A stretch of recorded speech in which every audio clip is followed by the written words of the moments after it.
고요히 깨나면 새가 되어 시청자 여러분 안녕하십니까? 헬로티비 뉴스입니다. 네, 두 아이의 아빠이자 후배들에게 늘 귀감이 되어온 선배, 또 올해 결혼을 앞둔 예비 신랑, 임용된 지 8개월 된 새내기 막내. 이 세 사람은 지난 6일 뜨거운 화마 속에서 눈을 감았습니다. 경기도 평택의 한 물류창고 공사장에서 화재를 진압하다 소방관 3명이 순직하는 가슴 아픈 일이 발생했습니다. 불길이 완전히 잡히지 않은 상태에서 몸을 사리지 않고 현장에 들어간 게 참사 원인으로 지적되고 있습니다. 네, 지난해 6월 발생한 쿠팡 덕평 물류센터 화재 때와 비슷한데 유사한 비극이 몇 달 만에 되풀이 돼서 더 안타까움을 자아내고 있습니다. 이런 악순환을 이제는 끊어야 하지 않을까요? 네, 삼가 고인의 명복을 빌겠습니다. 헬로티비 뉴스 지금 시작합니다. 홍성 천수만에서 37년 만에 김 양식장이 복원돼 수확이 한창입니다. 홍성 지역에서 김 생산부터 가공까지 가능한 체계가 구축되면 어민 소득 증대와 품질 향상이 기대됩니다. 코로나19 집단 감염이 발생했던 홍성 교도소가 약 한 달 만에 정상화됐습니다. 법무부는 비확진 수용자가 대부분 복귀함에 따라 법원과 검찰청 등 기관 운영도 정상화한다고 밝혔습니다. 충남도 선거관리위원회가 선거구민 16명에게 46만 원 상당의 음식물을 제공한 혐의로 정치인 A씨를 검찰에 고발했습니다. 음식을 받은 이들에 대해서도 과태료를 부과하는 방안을 검토 중입니다. 태안군이 올해 지역 상품권을 역대 최대 규모인 500억 원을 발행합니다. 상품권 구매 한도는 한 사람당 월 50만 원이며 한 해 동안 10% 할인 판매합니다.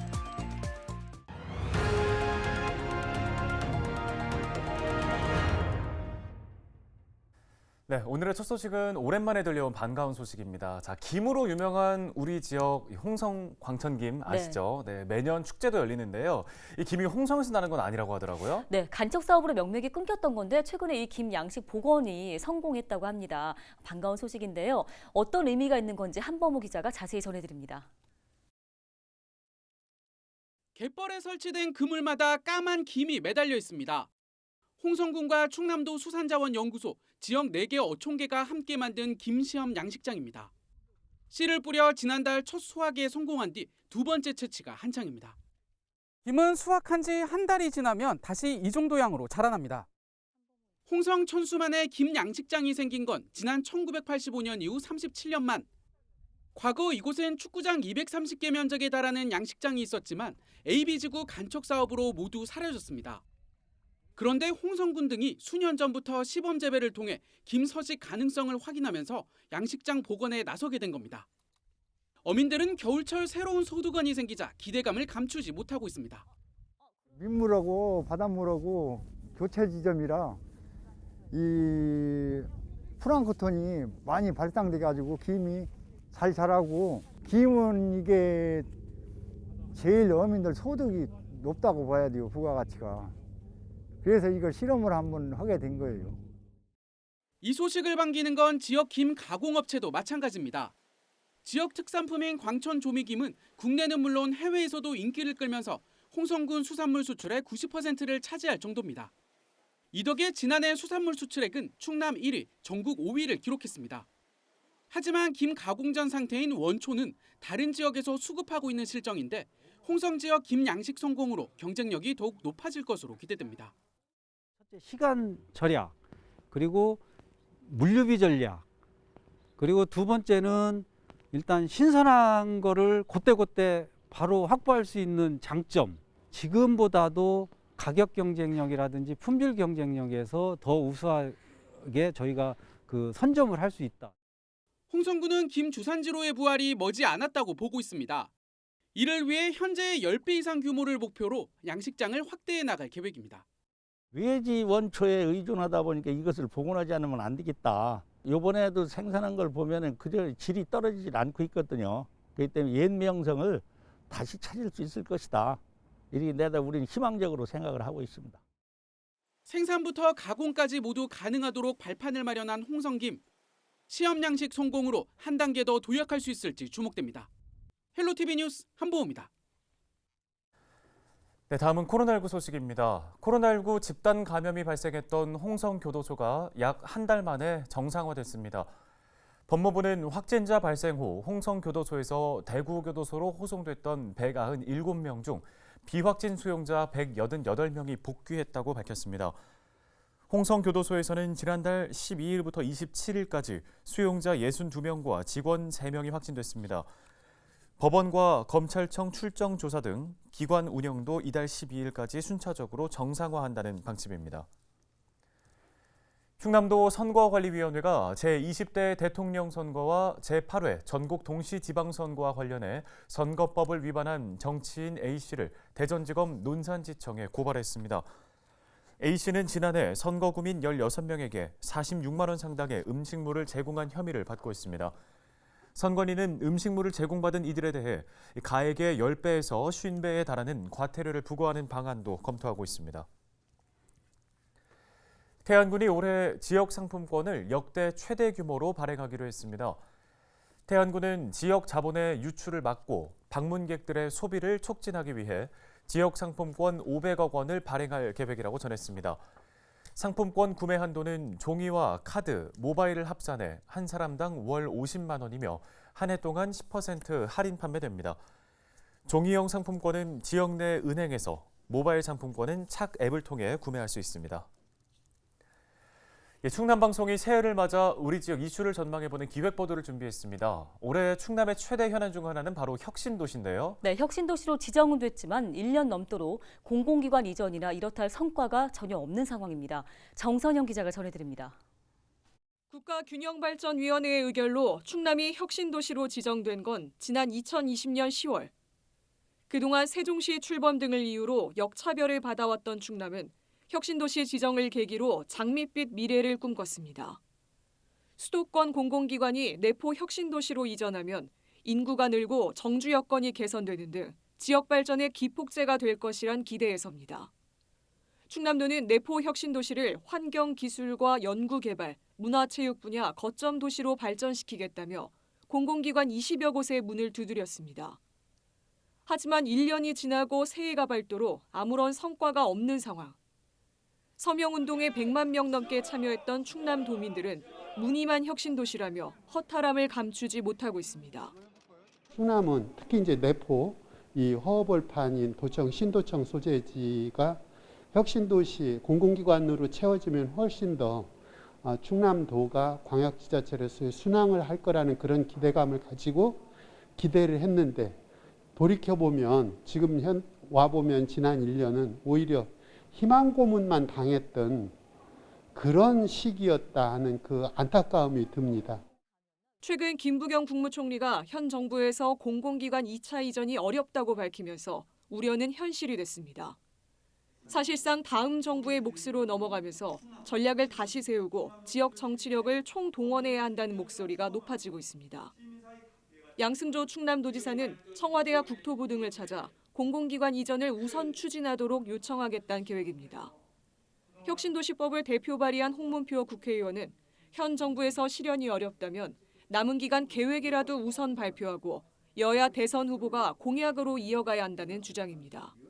공공기관을 이전하겠다는 이 약속, 그 매뉴얼, 이것은 발표를 해야 되는 거예요. 그리고 이제 다음 정부 누가 오든 이제 전 정부가 이렇게 꼭 약속한 것이니 우리도 그 약속을 지키겠다 하는 게 지금 후보들이 공약으로 나는 이 부분을 좀 선언적으로 좀 약속을 했으면 좋겠다. 2020년 인구 10만 자족 도시를 목표로 했던 내포 혁신도시의 인구는 현재 약 3만 명에 불과합니다. 올해 대선과 지방선거를 앞두고 있는 만큼 공공기관 유치 성과가 지역 민심을 가를 핵심 현안이 될 것으로 전망됩니다. 헬로티비 뉴스 정선영입니다. 충남에는 혁신도시 완성뿐만 아니라 민항 건설과 같은 꼭 풀어야 할 수건 사업이 여러 개 있습니다. 네, 특히 올해가 사업 추진 여부를 가를 분수령이 될 것으로 보이는데요. 한범호 기자가 사안별로 정리해봤습니다. 충남 1순위 수건 사업으로 꼽히는 건 서산민항 건설. 지난 2000년 제2차 공항개발 종합계획에 포함되고 2017년 사전타당성 조사에서 경제성이 입증됐지만 20여 년 동안 진척을 보이지 못했습니다. 하지만 최근 지자체와 지역 정치권이 힘을 모으면서 기대감이 치솟고 있습니다. 지난해 예비 타당성 조사 대상 사업에 선정되고 기본계획 용역비로 정부 예산 15억 원을 확보한 겁니다. 사업 확정 여부는 올해 초 착수에 9개월 정도 걸릴 예비 타당성 조사에 달려 있습니다.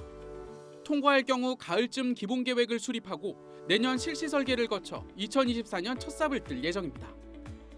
서산 태안 지역 해양 생태 복원 사업이 올해는 본궤도에 오를 수 있을지 주목됩니다. 가로림만 해양정원 조성 사업은 현재 예비 타당성 조사가 진행 중. 충남도는 올해 상반기 안에 조사가 마무리될 것으로 기대하고 있는 가운데 타당성 확보를 위한 사업비 조정 등도 검토하고 있는 것으로 알려졌습니다. 이렇게 수시 배정으로 사전에 예산이 확정됐다는 것은 예타 통과에 굉장히 청신호가 될 것이고, 거기에 덧붙여서 말씀드린 대로 갯벌식생 조림 사업에 예산이 확보됐다는 것은 오히려 예타 통과 가능성을 더 높여진다는 점을 말씀드리면서, 수질 개선을 위해 해수를 유통하는 분화모 역간척 사업은 올해 예타 대상 사업에 선정되는 게 목표입니다. 충남과 대전, 세종, 충북이 함께 추진하는 충청권 지방은행 설립 준비가 올해 본격화합니다. 지역 자금 유출 방지와 중소기업 육성, 소상공인 지원 등을 위해 지방은행이 반드시 필요하다는 입장. 최근 실시한 여론조사에선 충청권 주민 10명 중 6명이 설립 필요성에 공감을 나타냈습니다. 4개 시도는 올해 준비 절차가 마무리되면 내년 금융당국에 인가서를 제출할 계획입니다. 30년 수건 사업인 안면도 관광지 개발의 성패가 올해 결정됩니다. 지난달 3사지구 우선협상 대상자로 온더웨스트 콘소시엄이 최종 선정된 상황. 충남도는 5개월가량 남은 본계약을 차질 없이 체결해 내년 하반기 착공에 들어갈 수 있도록 행정력을 총동원할 방침입니다.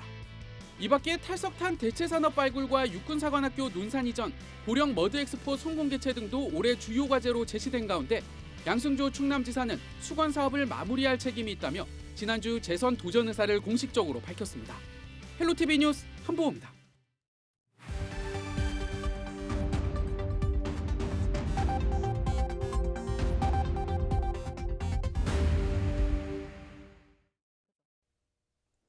시청자 여러분 안녕하세요. 주민 여러분의 교통 안전을 책임지고 있는 충청남도 경찰청 장은효 경장입니다. 사고 현장이 담긴 블랙박스 영상을 통해 교통안전 수칙을 점검해보는 시간. 오늘의 첫 번째 영상부터 만나보겠습니다.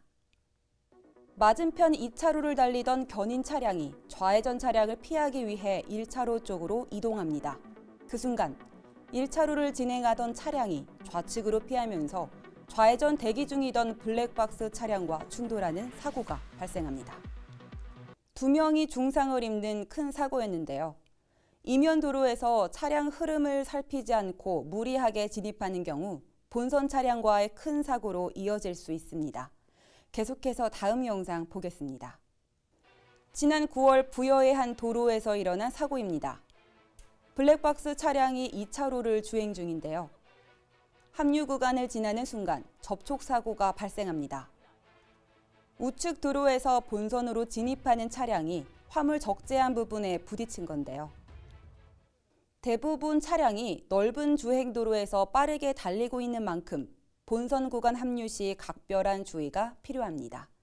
서행하면서 진행 방향의 차량 흐름을 반드시 확인하고 안전하게 진입해야 합니다. 다음 영상 이어서 보겠습니다.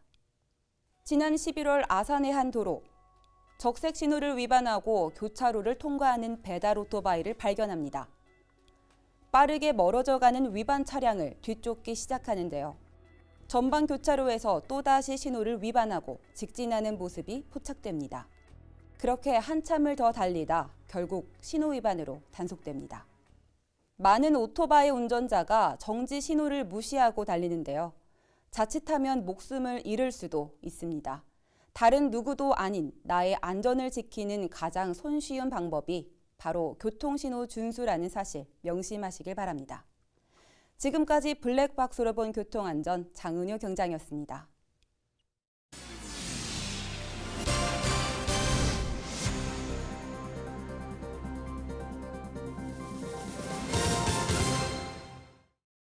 저희 헬로티비 뉴스가 오늘 준비한 소식은 여기까지입니다. 네, 여러분 고맙습니다.